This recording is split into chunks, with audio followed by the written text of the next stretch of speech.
இது வந்து மணிலா tennis ball cherry. இது ஒரு type of cherry.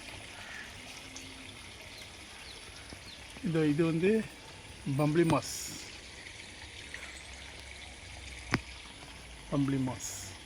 Malaiyan apple.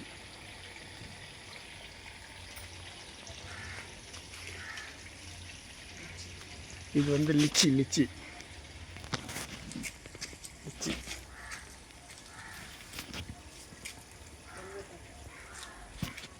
இது வந்து வெல்வெட் ஆப்பிள். பாருங்கள் எவ்வளோ பெருசாக வளர்ந்துருக்கு. ஆனால் எல்லாம் எப்போ வளர்ந்துருச்சு, எப்போ காய் கொடுக்கணுன்னு தெரியல. இது வந்து ஆம்பலம். இது மாம்பழம் இல்லை, மாம்பழம் டேஸ்ட்டுக்குள்ள மரம் ஆம்பலம். இது வந்து மேலே காயில் இருக்குது மேலே.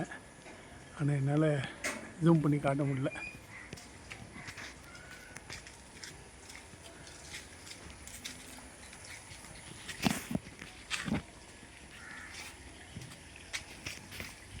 Gate fruit.